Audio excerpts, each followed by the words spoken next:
Stall पे ये तमाम तरह के रेडीमेड चीज़ें आपको नज़र आ रही होंगी। इसमें मुख्य रूप से रेडीमेड कपड़े हैं, पर्स है, तकिए के कवर से लेकर तमाम रोज़मर्रा की उपयोग में आने वाली वस्तुएं आपको नज़र आ रही हैं। ये मुख्य रूप से भगवान के वस्त्रों को दोबारा उपयोग करके संपूर्ण एनजीओ के द्वारा इसको घरेलू उपयोग के लिए बनाया गया है, ताकि आप इसको दोबारा से प्रयोग में ला सकें। देखिए, उसकी बात नहीं कर, पता नहीं कैसे भरण पोषण करते हैं। उसकी बात नहीं कर।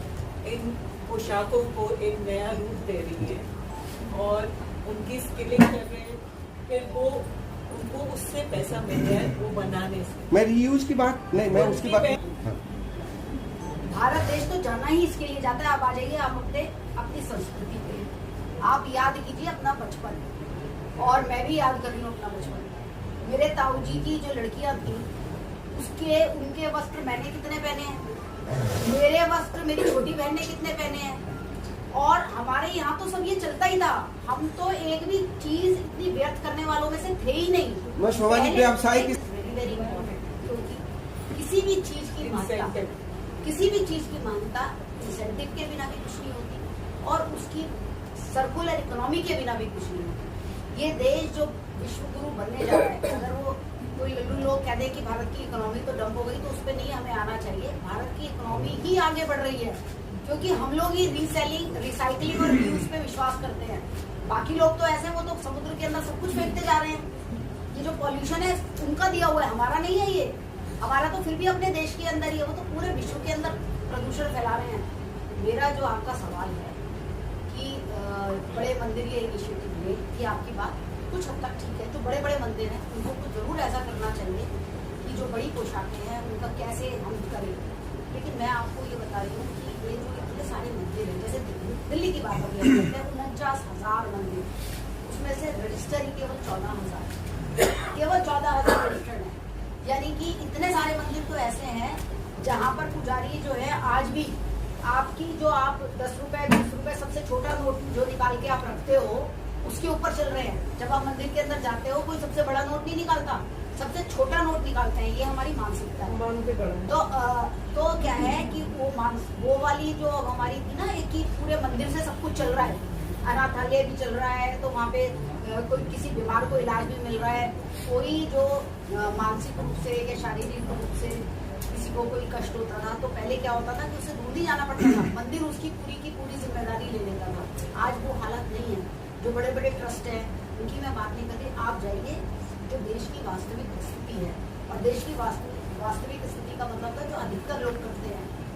10% लोग तो आज भी मंदिरों के अंदर ऐसे जिनके पास वीवीआईपी दर्शन हो जाते हैं। तो जो 90% है जो सड़क के ऊपर खड़ा होता है, जो लाइनें लगाता है, जिसने प्लास्टिक की चप्पलें पहनी हुई है और एक थैला जिसने प्लास्टिक का पकड़ा हुआ है, उसको आप क्या बोलोगे कि तू प्लास्टिक छोड़? वो कहेगा मुझे विकल्प दो।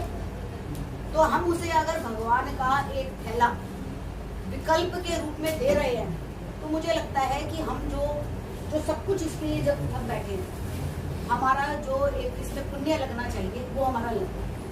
हमारा जो मेन मकसद है संपूर्ण, मैं आपको शर्मा जी बताना चाहती हूँ कि हमारा मेन मकसद है कि किसी भी गरीब के हाथ में प्लास्टिक की थैली ना रहे, हमारी गाय प्लास्टिक ना खाए, हमारी ये जो वस्त्र है जिसमें प्लास्टिक है वो नाले और नदी के अंदर विसर्जित ना हो।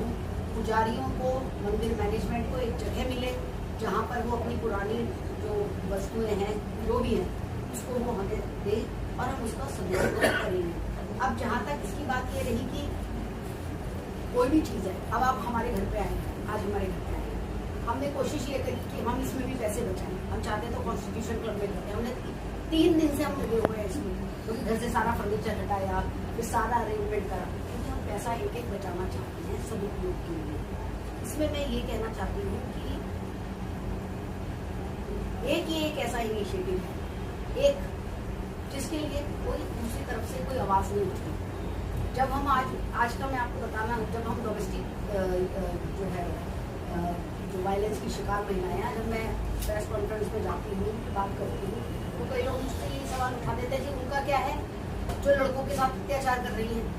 एक यही विषय एक ऐसा है जिसके लिए पूरे देश के अंदर हमारे देश का 150 करोड़ की जनता यहाँ और NRI बाहर, सब लोग इसके पीछे कोई जो है प्रश्न नहीं उठाते। और मुझे ऐसा लगता है अगर हमारी इकोनॉमी को और इस धरा को हमें बचाना है तो हमें ऐसे लोग और ज़्यादा करने की आवश्यकता है। अब ऐसे समझिए आप 8 लाख मंदिर देश में, 8 लाख मंदिर में आप मान के चलिए चार बार हर मंदिर में भगवान जी की पोशाक बदलनी है। गर्मी में गर्मी की, सर्दी में सर्दी की, है ना। और जो नवरात्रों के अंदर अलग, दीपावली पे अलग अलग, त्योहारों पे अलग, जन्माष्टमी पे अलग, सबकी ड्रेसेस बदलती है। एक ड्रेस 50,000 की भी, कल मुझे किसी ने बताया था कि हमारे जो मंदिर की ड्रेस है वो एक ड्रेस 50,000 की है, लेकिन मैं उसको मिनिमम करके चलती हूँ, 5,000 मांगती हूँ। तो आप 8 लाख इंटू 4 इंटू 5,000 जरा करके देखो आप।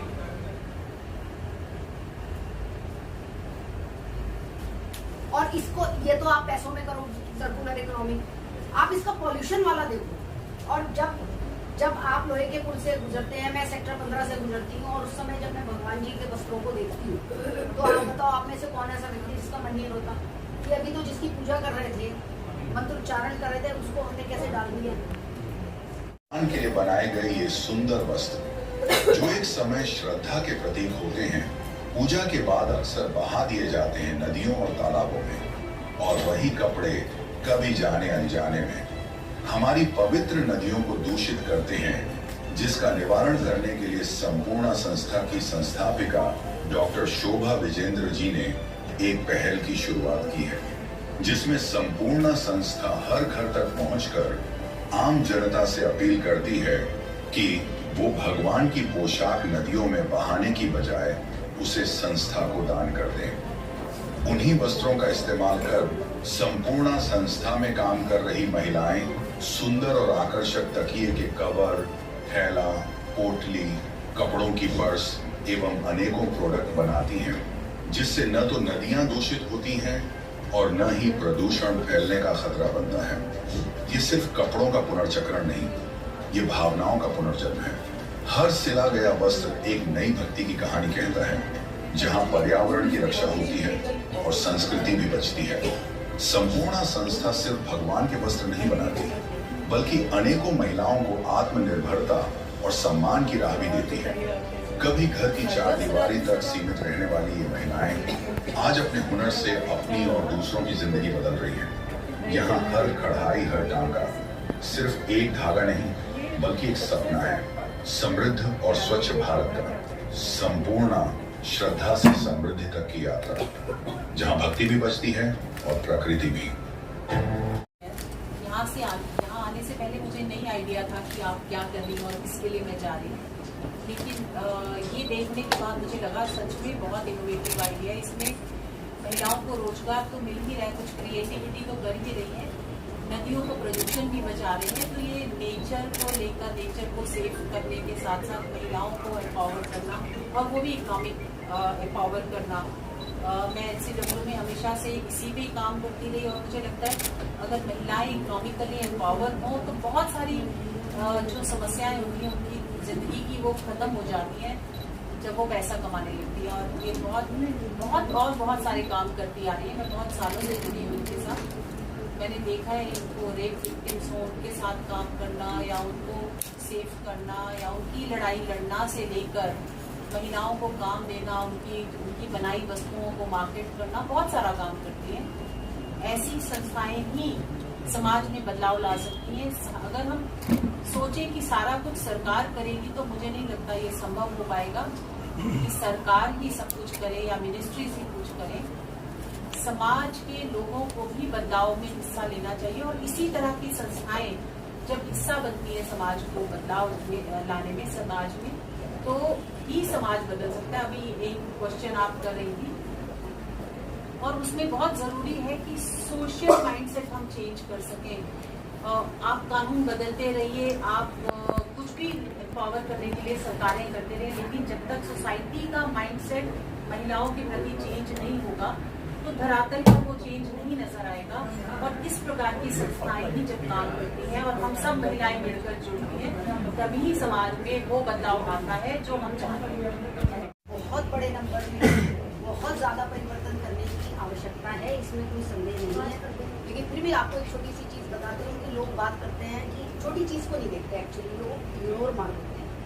देखते हैं कि भाई हमारे देश के अंदर एक सीएम है, एक NCW की चेयरपर्सन है, मैडम फॉर्मर चेयरपर्सन बनी है, लेकिन ये नहीं देखते कि 14,000 पंचायतों की सरपंच आज महिलाएं हैं। ये परिवर्तन है। आज आप सब हम सब यहाँ बैठे हैं और ये पूरा प्रोजेक्ट महिलाओं की देन है। महिलाएं इसमें बेनिफिशियरी है, महिलाएं इसमें मैनेजर है, महिलाएं CEO है, महिलाएं सब कुछ है। ये भी इस परिवर्तन का एक जो है कारक हो सकता है या एक बिंदु हो सकता है। तो क्या है कि समाज में बहुत अधिक करने की आवश्यकता है, वो हमेशा से रही है। उसके लिए ही संपूर्ण जैसी संस्थाएं बनी है। And let's hope for the better future.